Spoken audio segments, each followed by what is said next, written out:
Alin? Okay. Ayan, dami tayong gulay na bilang mga kalabs. Kasya ba? Kasi yan. Ay, dito. Daming gulay, oh. Sa labas ng Heart Center, daming gulay tinda. Ayan, makabili kami ng logs. Natin namin. Pang chapsuy na mga kalabs. Sahog sa chapsuy. Meron tayong pang sandwich. Ano tawag dito? Lipus. Ito, sarap din ata ito eh. Kasa yan? Hindi. Ano nga tawag nito? Butchoy? Ha? Butchoy? Ha?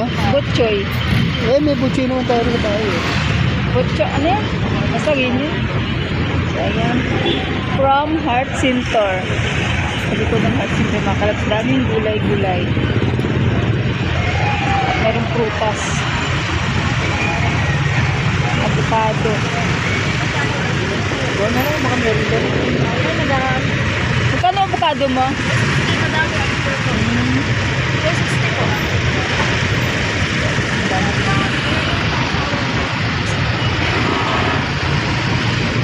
Ayan mga kalabs eh. Nakabili kami ng ayun. Daming prutas. Ayan. Ito meron din pala dito. Magkano ganito mo? 100. Daming gulay. Bili na yan, Roy. Ha? Ayan.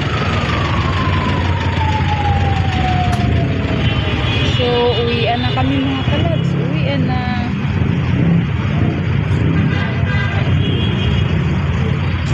Sakay na tayo ng jeep. Pauwi. Papuntang MRT. So, ayan mga kalabs. Habang ang dami ng ating gulay. Ayan po, niready na natin ang ating paglalagyan at mag-share blessings po tayo mga kalabs. Nung sobrang dami po talaga para sa amin. Kaysa masayang, di ba? Masarap kasi sa gulay pag bagong luto kaysa i-stock sa ref. So, para makatikim din sila sa luto ng loves ko na masarap. So, ayan, bibigyan natin ito kay Ate Beth, kay Krishna, at kay dito sa kapitbahay namin.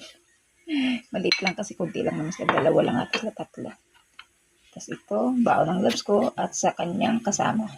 So, ayan, di kunti na lang titira yung mga kalabs. Tingnan natin.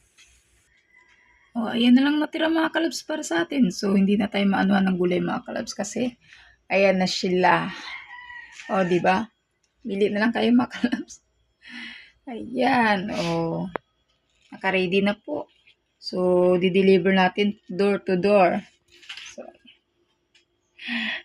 di, ang ganda. Mag-share lang tayo ng mga blessings mga kalabs pag marami tayong niluluto. Kasi dalawa lang kami ng labs eh. So, kaya yan.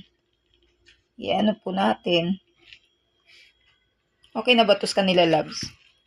Kasi masaya-saya lang mga kalabs. At full of blessings tayo mga kalabs. Masaya.